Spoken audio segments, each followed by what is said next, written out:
How much time on average do you think an employer spends looking at a resume? Some people will say 5 minutes, 10 minutes, or even as much as 30 minutes.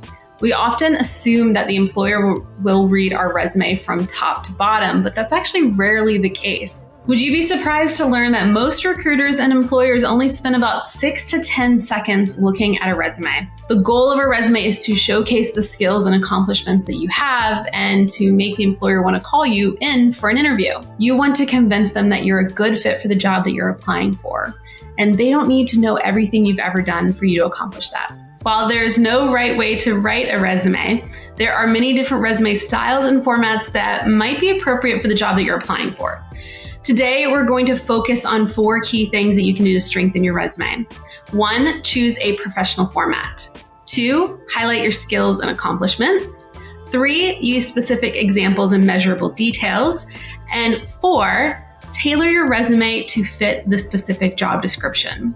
Depending on the job that you're applying for, you may want to create a more traditional resume, like Asha's resume on the left.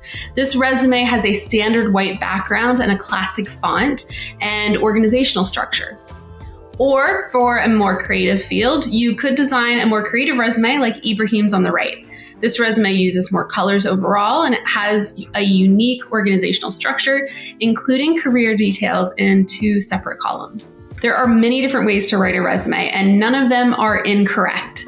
But as you reviewed each resume, you likely noticed several issues that hiring managers also see during their reviews that can detract from your resume or keep you from moving on to the interview phase.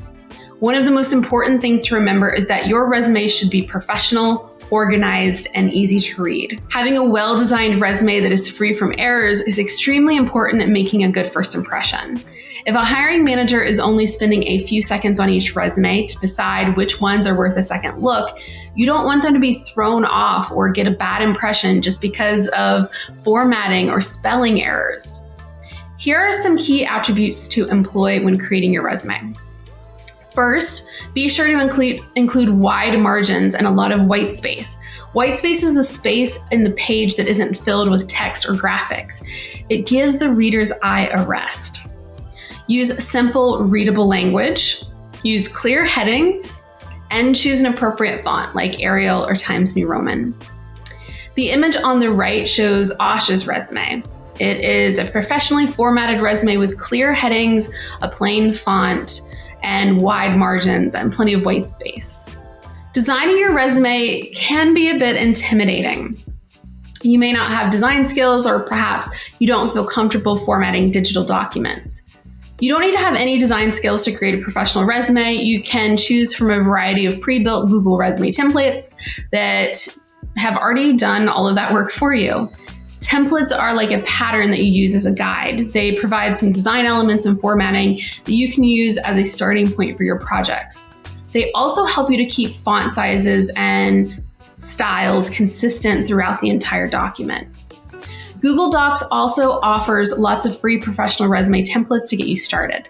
The layout, fonts, and colors are a little different for each template, but they all contain the same basic information that you'll need for a resume.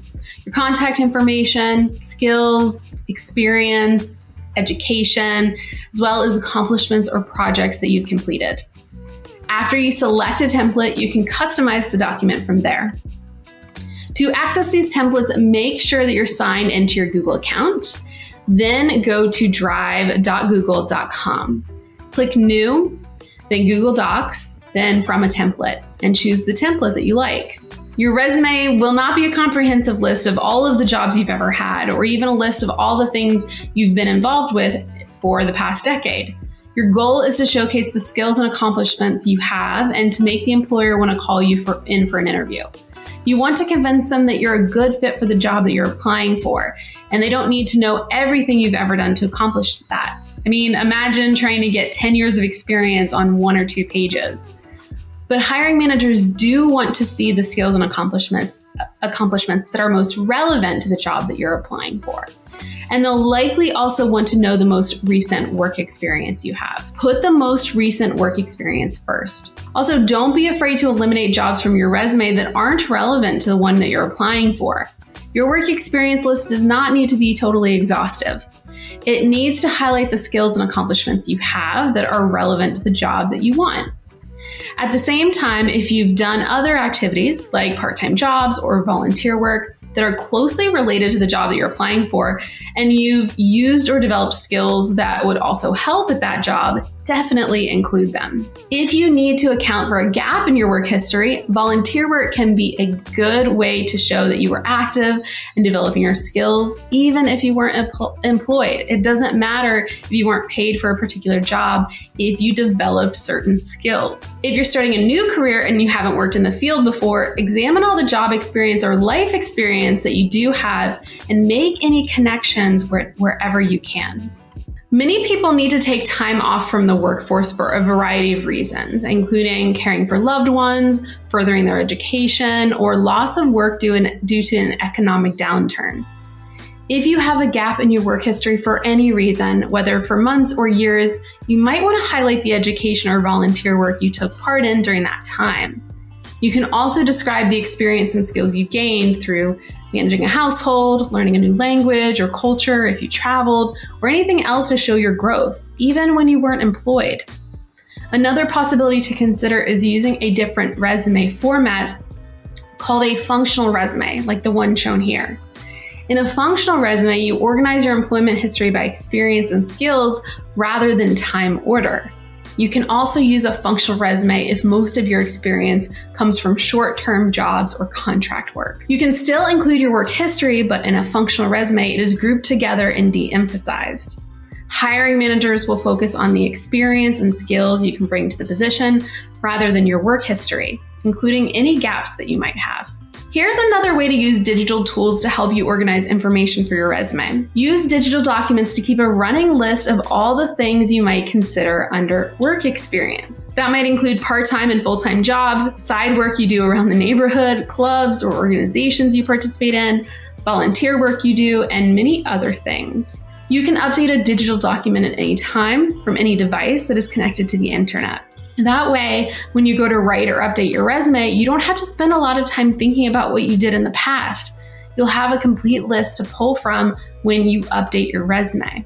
Lots of people will have words like innovate, organized, efficient, leader, and effective communicator on their resume. But how can you actually show these qualities instead of just using these phrases? One way is to use very specific examples from your previous experience. Describe specific projects that you worked on, improvements that you made, processes that you developed, or goals that you attained. Describe the quality of the work that you've done in the past and show out how it relates to what you would provide the employer at the new job. The second way is to use measurable details whenever possible to quantify the work that you did. For example, you might say that you increased sales at your current job. But what does that mean? Did you increase sales from 1 widget to 2 widgets per month, or from 1 widget to 1 million widgets? It's a big difference. Show your impact in numbers whenever possible. This is also a great place to add any rewards or recognition that you received.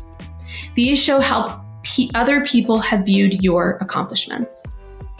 You can also apply specific examples and measurable details to a resume if you're shifting your career path within your industry or starting an entirely new career path. More than likely, you'll be able to find some transferable skills.